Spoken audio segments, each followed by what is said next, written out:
सरिला विश्व प्रसिद्ध बरगढ़ धनुଯାत्रा आ शुभिबनी प्रबल प्रतापी कंस महाराज विकटाल अटहास्य 11 दिन कंसराजर पुण्यछेद पड़ता बेले नीरव निस्तब्ध हो रंगमहल एवं राज दरबार सत्य और न्याय प्रतिष्ठा हुई महाराज उग्रेसन राज्य अभिषेक होइछे। सोमवार कंस वध सह विश्व प्रसिद्ध बरगढ़ धनुଯାत्रा शेष होइछे। धनुଯାत्रार शेष दिवस नाट्य अभिनय क्रमे कृष्ण बलराम मथुरा भ्रमण करने बेले गोविंदपाली विवेकानंद छकठारे स्वागत उत्सव होता।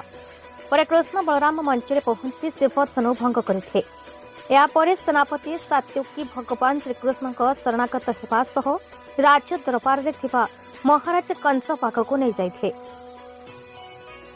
मात्र कुबलया हस्ती बाट ओगाड़ू कृष्ण बलराम ताकू बध करते। पर घमाघट युद्ध पर कृष्ण बलराम हाथ में अष्टमल निहत होते। यह जानी वास्तव व्यस्त विव्रत हो पड़ते महाराज कंस। एतिकी बेले कृष्ण बलराम उठी आसीथिले राजा दरबार उपरकू। सेमानंकु देखि महाराज कंसंकर शक्ति क्रमशः क्षय होबाकु लागितला। से निजकु असहाय मन करते। सते कण दैवपाणी सत हेब। देवकी अष्टम गर्भर संतान हाथ में कण मोर विनाश घटिब एपरि विचलित होई उठुथिले महाराज।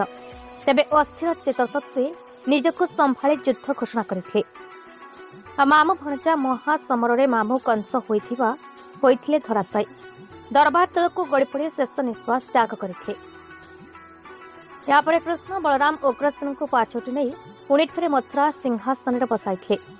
कंस वध पर आनंद उत्फुल्लित मथुरावासी लड्डू बांटी खाई। उजाबणी सभारे धनुଯାत्रा महोत्सव समितिर सभापति तथा जिलापाल आदित्य गोयल जोगदे महोत्सवर सफलता निमंते समस्त कृतज्ञता जणाइथिले। अन्यतम अतिथि भावे जिला परिषद सभापति मानिनी भोई जोगदे। संपादक श्रेश्वर शतपथी संयोजन में अनुष्ठित कार्यक्रम अतिथिगण को संबर्धित करा।